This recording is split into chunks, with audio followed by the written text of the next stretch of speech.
मुझे 2 मिनट तो दे, अगर बात सुनेगा तो मेरी बात समझ में आएगी। तो हम ये क्यों कहते हैं?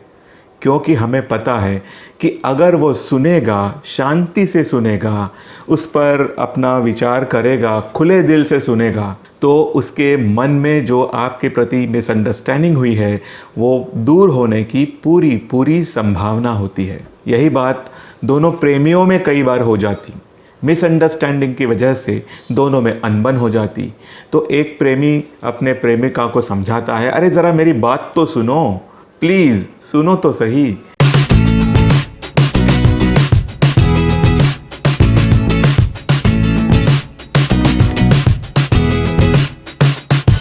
हाईकोर्ट में होने वाले एडमिशन हियरिंग को लेकर मैंने एक वीडियो बनाया था और आप लोगों ने उस वीडियो को बहुत पसंद किया।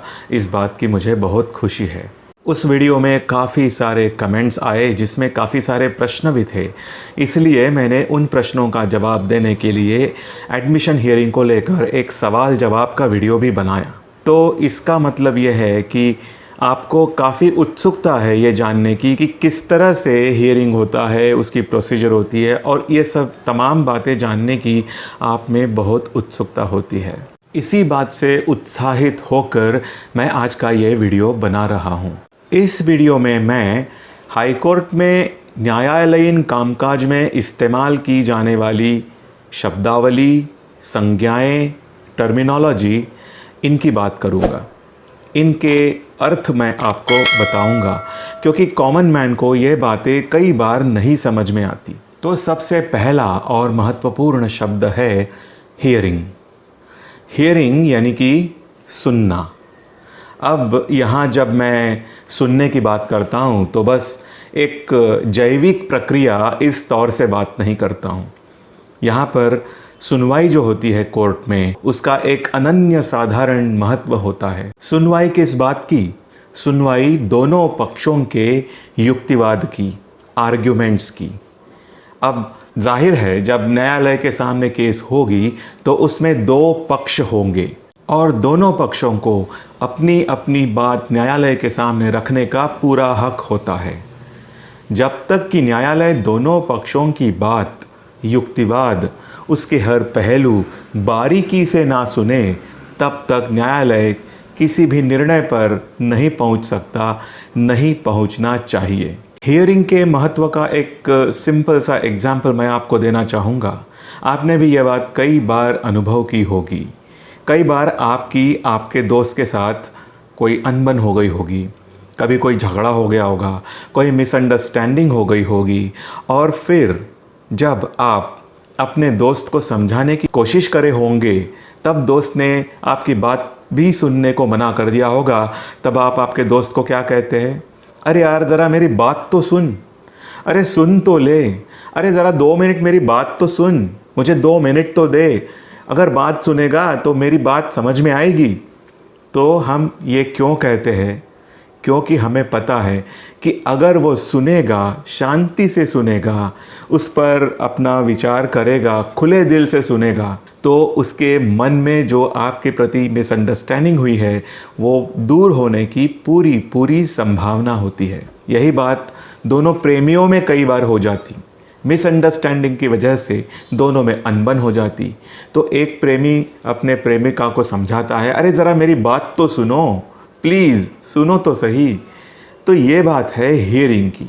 हियरिंग में इतनी पावर होती है, हम सहजता से ये कर जाते हैं, मगर इस प्रोसेस में, यह जो प्रक्रिया है, इसमें बहुत बड़ी ताकत होती है। और जब सामने वाला या सामने वाली हमारी बात सुनते हैं, तब हो सकता है उनके दिमाग खुल जाए, हो सकता है उनके मन में जो मिसअंडरस्टैंडिंग है वो दूर हो जाए और फिर से आपके रिलेशंस अच्छे हो जाए। यही होता है न्याय प्रक्रिया में। तो जब न्याय प्रक्रिया में दोनों पक्ष झगड़ते हैं न्यायालय के सामने प्यार से, मतलब कर्टसी से, तब वो दोनों अपनी अपनी बात पूरी शिद्दत से न्यायालय के सामने रखते हैं और न्यायमूर्ति महोदय को रिक्वेस्ट करते हैं कि वो उनके पक्ष में ज़्यादा से ज़्यादा अच्छी तरह से विचार करें। इस तरह से न्यायालय को दोनों पक्षों की बात सुनने का बहुत बढ़िया मौका मिलता है, ताकि दोनों पक्षों की बात पर पूरा विचार विनिमय होने के बाद ही वह सही न्याय निर्णय कर सकें। और दोस्तों, वैसे भी हियरिंग यह नैसर्गिक न्याय प्रक्रिया का एक अविभाज्य अंग है, ऐसा अंग जिसे नज़रअंदाज नहीं किया जा सकता। और जब न्यायालय में प्रकरण निपटाने की बात आती है तो हियरिंग ये बहुत ज़रूरी है, यह टाला नहीं जा सकता। हियरिंग के बिना कोई भी न्याय प्रक्रिया कंप्लीट नहीं हो सकती, इसलिए हियरिंग का बहुत ज़्यादा महत्व है। तो नैसर्गिक न्याय तत्व क्या है, नैसर्गिक न्याय प्रक्रिया क्या है, इस बारे में मैं किसी और वीडियो में बात करूँगा। अगली टर्म है NBA, यानी कि नोटिस बिफोर एडमिशन। इसे थोड़ा समझ लेते हैं। देखिए, जैसे मैंने मेरे एक पिछले वीडियो में आपको समझाया कि न्यायालय जब भी कोई केस सुनते हैं तो वो पहले ये स्क्रीन करते हैं कि इस केस में डिटेल हियरिंग करने लायक कोई पॉइंट है या नहीं, ताकि अगर कोई डिटेल हियरिंग करने लायक पॉइंट हो तो उस केस को फाइनल हियरिंग के लिए एडमिट कर सकें। तो ये एडमिट करने के पहले न्यायालय कई बार प्रतिपक्ष का क्या कहना है यह भी जानना चाहते हैं। दोस्तों, एक और बात आप ध्यान में ले लीजिए, न्यायालयों की ये शक्ति होती है, मतलब मैं उच्च न्यायालय या सर्वोच्च न्यायालयों की बात कर रहा हूँ, इनकी ये पावर होती है कि वो पहले हियरिंग को ही केस को फाइनल हियरिंग के लिए एडमिट कर सकें। कई सारे हियरिंग्स एडमिशन स्टेज पर लेने की ज़रूरत नहीं है, तो ये उनकी शक्ति होती है। मगर कई बार पहले ही हियरिंग में वो इस निर्णय पर नहीं पहुंच सकते कि इस केस में डिटेल हियरिंग करके फाइनल हियरिंग करने के लिए इस केस को एडमिट करके रखना ज़रूरी है या नहीं। तो ऐसे स्थिति में न्यायालय प्रतिपक्ष का यानी विरोधी पक्ष का इस पॉइंट पर क्या कहना है यह जानना चाहते हैं, और इसलिए न्यायालय उनको नोटिस जारी करते हैं, इशू करते हैं। इसको कहते हैं नोटिस बिफोर एडमिशन, यानी कि केस फाइनल हियरिंग के लिए एडमिट करने से पूर्व नोटिस। तो इसी को शॉर्ट में कहते हैं NBA। अब अगली टर्म है रूल। ये रूल के बारे में मैंने थोड़ा सा मेरे पिछले वीडियो में बताया, फिर एक बार बता देता हूँ। देखिए, न्यायालय जब, मतलब उच्च न्यायालय या सर्वोच्च न्यायालय जब किसी केस को एडमिशन स्टेज पर सुनते हैं तो वो हमेशा इस उद्देश्य से सुनते हैं कि क्या इस केस में डिटेल हियरिंग करने लायक, मतलब इसको फाइनल हियरिंग के लिए एडमिट करने लायक कोई मुद्दा है या नहीं। और जब एडमिशन स्टेज पर पक्षों को सुनने के बाद न्यायालय को ऐसा लगता है कि हाँ, इसमें डिटेल हियरिंग करने लायक पॉइंट है और वो पॉइंट पिटिशनर के फेवर में जा सकता है, तब न्यायालय उस केस को एडमिट करते हुए एक आदेश करते हैं जिसको कहते हैं रूल, RULE। तो उस केस में एक प्रकार का वो चार्ज हो जाता है, रूल का चार्ज। सीधे सीधे शब्दों में रूल का दूसरा मतलब है कि हम इतने कन्विंस्ड है कि ये केस पिटिशनर के फेवर में लगनी चाहिए, तो ऐसा हमने क्यों नहीं करना, ऐसा प्रतिपक्ष को पूछा हुआ प्रश्न, ऐसा रूल का मतलब है। मतलब न्यायालय इतना कन्विंस्ड होता है, इसीलिए रूल इशू करते हैं। तो ये हो गया रूल का मतलब। अब हम समझेंगे रूल मेड एब्सोल्यूट ये क्या होता है। तो रूल मेड एब्सोल्यूट का मतलब होता है कि जब किसी केस में रूल करने के बाद जब केस फाइनल हियरिंग को आती है और न्यायालय उसे फाइनल हियरिंग करने के बाद पिटिशनर के फेवर में डिस्पोज ऑफ करते हैं या जजमेंट देते हैं, तो पहले इशू किया हुआ जो रूल था उसका कुछ ना कुछ तो करना ज़रूरी है। इसलिए न्यायालय उस रूल को पूर्णत्व की तरफ ले जाते हैं और कहते हैं कि हमने इस केस में रूल को एब्सोल्यूट कर दिया, यानी इसको पूर्ण कर दिया, पिटिशनर के फेवर में हमने जजमेंट दे दिया। तो जब भी रूल मेड एब्सोल्यूट ऐसा होता है तो इसका मतलब होता है कि पिटिशनर जीत गया। अब हम समझेंगे कि रूल डिस्चार्ज्ड का क्या मतलब है। जैसे कि मैंने समझाया कि जो रूल पहले इशू किया होता है उसका कुछ ना कुछ करना ज़रूरी है केस डिस्पोज ऑफ करते वक्त। तो जब न्यायालय दोनों पक्षों को सुनने के बाद पिटिशनर के खिलाफ चली जाती है, यानी कि वो केस को डिसमिस करना चाहते हैं, तो केस डिसमिस करते हुए डिसमिसल का जजमेंट देते वक्त न्यायालय वो पहले इशू किए हुए रूल को ख़त्म कर देती है, नष्ट कर देती है, और इसीलिए वो शब्द प्रणाली का इस्तेमाल करते हैं रूल डिस्चार्ज्ड। तो रूल डिस्चार्ज का मतलब होता है कि पिटिशनर उस केस में हार गया। अब इसके बाद हम समझेंगे कि रूल ऑन स्टे या रूल ऑन इंटरिम रिलीफ क्या होता है। ये समझना काफ़ी ज़रूरी है क्योंकि लोग इसमें कंफ्यूज रहते हैं और गलत कर देते हैं। तो देखिए, जब भी न्यायालय कोई केस एडमिट करते वक्त रूल इशू करते हैं, तब वो केस में जो पिटिशनर ने इंटरिम रिलीफ मांगा होता है, या तो स्टे मांगा हो सकता है या कोई अन्य इंटरिम रिलीफ जिसे अंतरिम आदेश।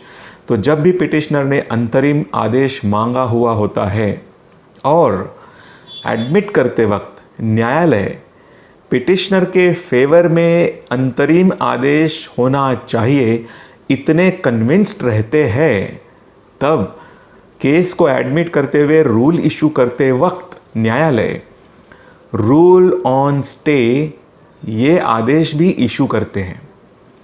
तो रूल ऑन स्टे या रूल ऑन इंटरिम रिलीफ, इसका मतलब होता है कि अभी न्यायालय ने अंतरिम आदेश दिया नहीं है, मगर वो देना चाहते हैं, इतने वो कन्विंस्ड है। तो इसीलिए प्रतिपक्ष को पूछा जा रहा है कि क्यों ना हम उनके प्रति, मतलब पिटिशनर के प्रति अंतरिम आदेश दें, कृपया ये एक्सप्लेन करें। ऐसा न्यायालय का सवाल होता है, उसको कहते हैं रूल ऑन स्टे। तो जब रूल ऑन स्टे इशू होता है तो प्रतिपक्ष को न्यायालय के सामने यह दिखाना पड़ता है कि इस केस में इंटरिम स्टे क्यों नहीं देना चाहिए। तो जब प्रतिपक्ष ये दिखाने में सक्सेसफुल हो जाएंगे, तब न्यायालय इस निर्णय पर पहुंचेंगे कि इस केस में अंतरिम आदेश देना ज़रूरी नहीं है। तब वो रूल ऑन स्टे को ख़त्म करके इंटरिम रिलीफ रिजेक्ट कर देंगे। मगर जब न्यायालय दोनों पक्षों को यानी प्रतिपक्ष को सुनने के बाद भी अगर उनकी ये धारणा पक्की हो जाती है कि इस केस में रूल ऑन स्टे को कंफर्म करना चाहिए, मतलब स्टे देना ही चाहिए, तो वो इंटरिम स्टे देते हैं। मतलब कि मुख्य केस रूल होकर एडमिट हो जाती है और न्यायालय उस केस में जो रूल ऑन स्टे इशू किया होता है उसको पूर्णत्व को ले जाकर अंतरिम आदेश पारित कर देते हैं। तो ये होता है रूल ऑन स्टे और रूल, ये दोनों में फ़र्क। अब आगे हम समझेंगे कि रिटर्न क्या होता है। तो रिटर्न यानी कि जवाब। कैसा जवाब? डिटेल जवाब। थोड़ा सा समझ लेते हैं। देखिए, केस जब एडमिशन स्टेज पर होती है तो उस स्टेज में जब विरोधी पक्ष को नोटिस इशू होती है तो विरोधी पक्ष उस केस में जवाब दाखिल करते हैं, जिसे कहते हैं एफिडेविट इन रिप्लाई या रिप्लाई ऑन एफिडेविट या रिटर्न सबमिशंस, जो भी टर्मिनोलॉजी हो चल जाती है। तो वो जो जवाब होता है दाखिल किया हुआ, वो केस एडमिट होने के पहले दाखिल किया हुआ जवाब होता है। मगर जब कोर्ट केस को रूल करके एडमिट कर देते हैं, तब वो रूल के प्रतिसादार्थ विरोधी पक्ष को एक डिटेल जवाब देना अपेक्षित होता है। उस डिटेल जवाब में पिटिशन में लिखे हुए हर चीज़ से डील किया जाना अपेक्षित होता है और उस डिटेल जवाब को कहा जाता है रिटर्न। तो ये जो रिटर्न होता है ये रूल का प्रतिसाद होता है जो विरोधी पक्ष को न्यायालय को देना होता है। तो कई बार ऐसा होता है कि जब एडमिशन स्टेज पर काफ़ी सुनवाई होने के बाद न्यायालय जब केस को एडमिट करते हैं रूल करके, तब प्रतिपक्ष ने जो पहले ही एफिडेविट इन रिप्लाई फाइल किया होता है वो रिटर्न के रूप में चलने लायक होता है, मतलब इतना डिटेल वो पहले से ही होता है। तो ऐसे स्थिति में विरोधी पक्ष रूल होने के बाद कोई और अलग से डिटेल रिप्लाई फाइल ना करते हुए न्यायालय को यह सूचित कर देते हैं कि न्यायमूर्ति महोदय, इसके पहले हमने जो केस में एफिडेविट इन रिप्लाई या रिप्लाई ऑन एफिडेविट जो भी है जो फाइल किया हुआ है, उसे ही कृपया रिटर्न करके ट्रीट किया जाए। तो इस तरह की रिक्वेस्ट तो ज़्यादातर ग्रांट होती ही है। तो इस तरह से वो जो पहले ही फाइल किया हुआ एफिडेविट इन रिप्लाई होता है, वो रिटर्न के रूप में ही न्यायालय स्वीकार कर लेते हैं और उसी हिसाब से केस को आगे चल के सुनते हैं। एक और महत्वपूर्ण टर्म है जो आपने समझ लेना चाहिए, वो है डिसमिस्ड इन लिमिनी।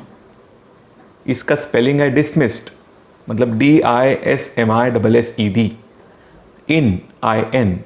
अब लिमिनी का स्पेलिंग ज़रा महत्वपूर्ण है। लिमिनी का स्पेलिंग है LIMINE। तो ये शायद कोई ग्रीक या फ्रेंच टर्म होगी जो हमारे इंग्लिश में इंपोर्ट की गई है, और इसका मतलब है कि जब न्यायालय एडमिशन स्टेज पर केस जब लगती है पहली बार, तो वो केस में हियरिंग करने के बाद केस में कुछ भी मतलब नहीं है, कोई दम नहीं है, आगे इवन विरोधी पक्ष को नोटिस करने लायक भी केस में कोई गुणवत्ता नहीं है, इस निष्कर्ष पर पहुंचते हैं तो वो विरोधी पक्ष को नोटिस जारी किए बिना ही उसी स्टेज पर केस को डिसमिस कर देते हैं, खारिज कर देते हैं, और इस तरह के डिसमिसल को कहा जाता है डिसमिस्ड इन लिमिनी। अब अगली टर्म है समझने लायक, वो है SO। ये शॉर्ट फॉर्म है SO, इंग्लिश शब्द, इंग्लिश लेटर्स। तो SO का लॉन्ग फॉर्म है स्टैंड ओवर। स्टैंड ओवर का सिंपल सीधा मतलब है कि केस एडजॉर्न हो गई, केस में तारीख हो गई। स्टैंड ओवर का लिटरल मीनिंग है खड़े रहना, मतलब केस पर खड़े रहना। तो ये सिंबॉलिक हो गया, उसका असली मतलब है कि एडजॉर्न। तो कई बार केस को स्टैंड ओवर करते वक्त न्यायालय कोई तारीख भी दे देते हैं, स्टैंड ओवर टू 1 जनवरी 2021। अगर इस तरह की तारीख दी है न्यायालय ने खुद अपने आदेश में, तो केस उस तारीख को लगनी ही लगनी है। अगर कोई तारीख नहीं दी है, न्यायालय कई बार लिखते हैं SO 2 वीक्स और SO 3 वीक्स या SO आफ्टर वेकेशंस। तो इसमें एग्जैक्ट तारीख ना होने की वजह से वो उसमें मेंशन किए हुए पीरियड के बाद किसी भी दिन लग सकती है, या न्यायालय के सामने अगर बहुत सारी केसेस होगी तो थोड़ी देरी से लग सकती है। तो वो उसमें कोई निश्चित तारीख ना होने की वजह से वो एक पर्टिकुलर दिन को ही लगेगी, ऐसी कोई गारंटी नहीं होती है। वो गारंटी तभी होती है जब न्यायालय खुद उस केस में तारीख नमूद करते हैं। एक और चीज़ हम समझेंगे, वो है अमेंडमेंट। अमेंडमेंट का मतलब है सुधार, दुरुस्ती। तो कई बार क्या होता है कि पिटिशनर केस दाखिल तो कर देता है, मगर दाखिल करने के बाद ऐसे ध्यान में आता है कि किसी अनकंट्रोलेबल कारणों के वजह से वो उस केस में इम्पॉर्टेंट चीज़ें लिखना रह गई, भूल गया। भूल के वजह से कहो या उपलब्ध नहीं होने की वजह से कहो, कुछ महत्वपूर्ण बातें, कुछ महत्वपूर्ण कागज़ रखना रह गया। तो ऐसे में केस दाखिल होने के बाद सीधे जाकर वहाँ पर वो चीज़ें फाइल कर दी, या केस में प्रिंट आउट निकाल के कुछ चिपका दिया, ऐसे नहीं होता। केस में सुधार करने के लिए एक अर्जी लगानी पड़ती है न्यायालय के सामने, और उस अर्जी में कारण देने पड़ते हैं कि केस में सुधार की क्यों ज़रूरत है, और न्यायालय को विनती करनी पड़ती है कि कृपया ऐसी ऐसी परिस्थिति में केस में सुधार की ज़रूरत है, तो इसको मान्य करे और परमिशन दे कि केस को अमेंड करे। तो जब न्यायालय वो परमिशन देते हैं तब वो सुधार कर सकते हैं केस में। मतलब कि जितना सुधार मांगा है उतना ही आप वो कर सकते हैं, और उसको कहते हैं एप्लीकेशन फॉर अमेंडमेंट। तो एप्लीकेशन फॉर अमेंडमेंट की योजना बहुत सोच समझकर करनी पड़ती है। उसमें एग्जैक्टली ये लिखना पड़ता है कि पिटिशन के किस पोर्शन में क्या पोर्शन आप डालना चाहते हैं, कहाँ डालना चाहते हैं, किस लाइन के बाद डालना चाहते हैं, या फिर अगर पिटिशन में कुछ गलती से बातें लिखी हुई हो और जो आप निकालना चाहते हो, तो वो कौन सी लाइन आप कट करना चाहते हैं, या फिर एग्जैक्टली कौन सा डॉक्यूमेंट आप जोड़ना चाहते हैं, उस डॉक्यूमेंट का नंबर क्या होगा और वो डॉक्यूमेंट कहाँ आप लगाना चाहते हैं, ये सब बातें बहुत एक्यूरेसी से एप्लीकेशन फॉर अमेंडमेंट में लिखना अपेक्षित होता है। और जब ये अर्जी मान्य होती है तब आप केस में उसमें लिखे अनुसार सुधार कर सकते हैं, और इसी को कहते हैं अमेंडमेंट। तो आज मैं यहीं रुकता हूं दोस्तों। वैसे तो कई सारी शब्दावलियां और टर्मिनोलॉजी है जो इम्पॉर्टेंट और महत्वपूर्ण है, वो मैंने आज आपको यहाँ इस वीडियो में एक्सप्लेन करने की कोशिश की है।